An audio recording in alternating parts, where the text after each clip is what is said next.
Shalom, shalom et excellent début de week-end, excellent vendredi à tous les valeureux guerriers de Christ et à tous les porteurs de la vie de Dieu. Nous voulons rendre toute la gloire à ce Dieu redoutable qui ne cesse de nous surprendre. Vous savez, le Dieu de miracles n'est pas que le Dieu de la Bible, c'est aussi le Dieu de notre siècle, le Dieu de notre ère. Et aujourd'hui encore, il nous a accordé le miracle de la vie. Et nous lui sommes infiniment reconnaissants. Dans le cadre de prière lumineuse, nous voulons donc continuer avec la grande thématique, les clés pour garder la paix. Et aujourd'hui, nous voulons précisément développer le point ne pas être envieux.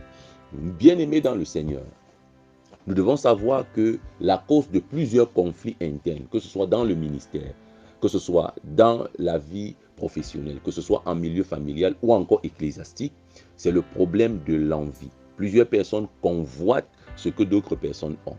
Voilà pourquoi l'une des clés pour garder la paix au milieu d'une relation, c'est le fait de savoir vivre dans le contentement. Je répète, savoir vivre dans le contentement.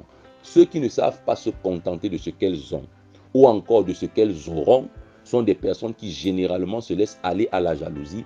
Et lorsqu'elles se laissent aller à la jalousie, commencent à poser des actions dirigées par l'esprit de jalousie. Or, l'esprit de jalousie n'est pas un esprit qui est paisible. L'esprit de jalousie, c'est un esprit de guerre. L'esprit de jalousie est toujours accompagné de la haine, de la médisance, de la calomnie. Donc vous allez donc vous rendre compte que si plusieurs personnes aujourd'hui sont en conflit avec d'autres personnes, c'est parce qu'elles sont simplement envieuses. Le phénomène de l'empoisonnement qui ne cesse de s'accroître en ces temps de la fin est lié à cet esprit d'envie qui plus tard se développe et devient un esprit de jalousie, de haine et après nous pousse à poser des actions regrettables. En réalité, toute personne envieuse, si elle ne se contrôle pas rapidement, va perdre son humanité.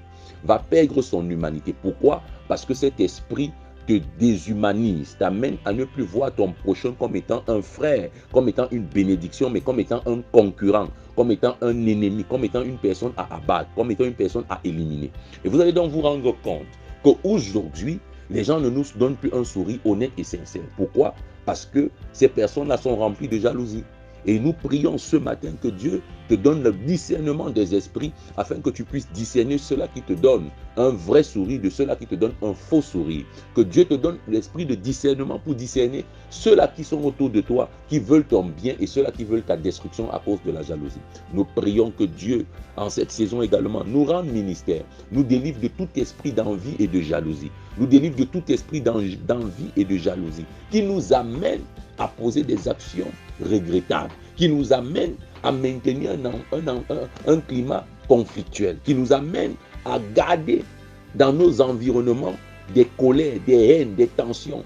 Nous prions en ce jour que Dieu nous accorde sa paix, qu'il nous accorde sa paix dans le nom puissant de Jésus-Christ. Merci Seigneur de le faire, que la gloire et l'honneur te reviennent. C'est au nom de Jésus-Christ que nous avons prié. Amen. Tu es hautement béni et que le Saint-Esprit nous conduise. Shalom.